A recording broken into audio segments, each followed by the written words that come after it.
There was a lot of discussion about that leaked intel report about Operation Midnight Hammer that said that the strike only set back Iran's nuclear program by months. And he said that's not true. He believes that the nuclear program was set back by decades. He also said that there's a leak investigation with the FBI right now. Pete Hegseth, the Secretary of Defense, confirmed that, and they believe that that leak was politically motivated. So let's bring back in Dr. Rebecca Grant to discuss all of what just transpired and all of what the president just said. He says that he's confident that this strike did the job of obliterating their nuclear facilities. Given the firepower that these weapons did have, Dr. Grant, I mean, we're talking about 14, 30,000-pound bunker buster bombs. What do you think about that? Do you think that these facilities were effectively obliterated, as the president said? Wow, that was a full bomb damage assessment briefing. And first, I've got to say, NATO is thrilled with Trump's B-2 strike on Iran. They are thrilled, and what an honor for them to hear it kind of debrief there.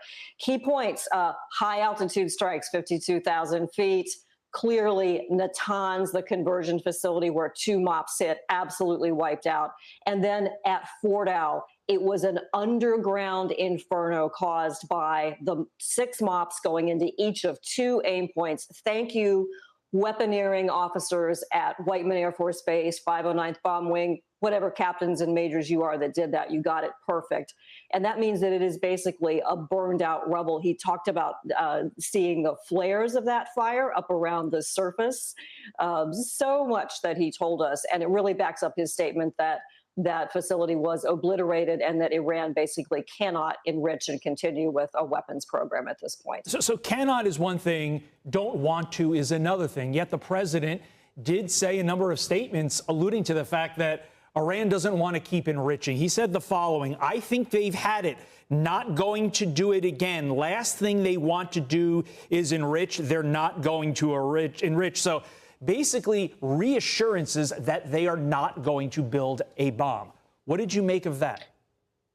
That Iran was just shocked. Their leadership was just shocked and devastated by this B-2 attack. That they literally had no idea that the B-2s and American military power could do that to them. Now, are they still dangerous? Yes, and he alluded to that. They'll have their missiles. I hope they stop it with the terrorists. There's still an ideological, theological regime. There's still thugs. There's still a problem. But he has removed Iran as a nuclear threat. NATO is thrilled. You know, the missiles reach NATO. Iran's missiles can reach NATO. There's a whole Aegis Ashore facility in Poland that was built to counter the Iranian missile threat years ago.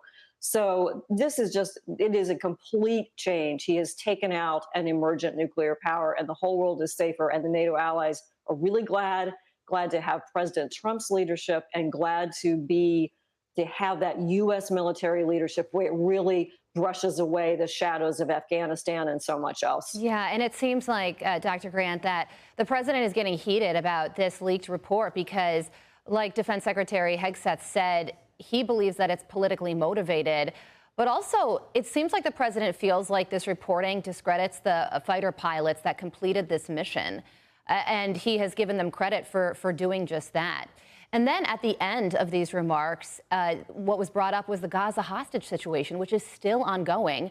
And he said that Steve Witkoff believes that a deal could be done very soon.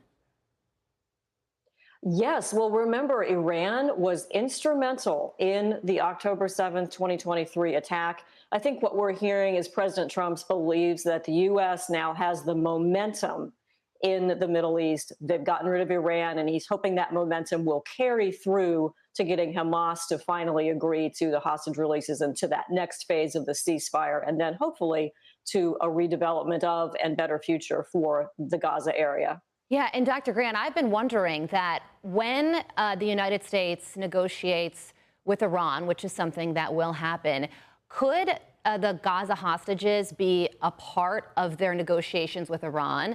Iran going to Hamas and saying, you got to give up the hostages right now? Oh, I would love to see that. So Hamas is so hard-headed, so difficult to predict. But you remember how President Trump would say, you know, all hell will break loose. Well, now we've actually seen what that's like. And that strike on Iran also has to have an impact on Hamas. Let's go back to the beginning of that press conference there with the Secretary General and our president. It was a question that I was planning on asking you, but the Secretary General answered it and answered it and answered it multiple times. The question was, does NATO reach that 5% threshold without Donald Trump? And you heard the Secretary General say, would not have happened without Donald Trump. And then he said something else that I think may have gotten lost, and I want to get your thoughts on this part of it. The original thinking was that these NATO nations would increase their spending levels by 2030. That is less than 5 years away, but still a significant amount of time. And the Secretary General said, no, they're going to increase those levels this year. What did you make of that reassurance from him? Stunning. And remember, Russia is producing 1,500 tanks a year, 3,000 armored vehicles a year, 250,000 artillery shells a month. Our NATO commander says they will replace all the equipment they've lost in Ukraine. So NATO Secretary General Mark Rutte is absolutely right to say they've got to start that right away. I think that means that you'll see procurements and budget allocations and orders to the defense companies happening now, not just postponed into the indefinite future. Yeah, without a doubt. It was fascinating comments by President Trump, the NATO Secretary General, Secretary of Defense Pete Hegseth, and Secretary of State Marco Rubio.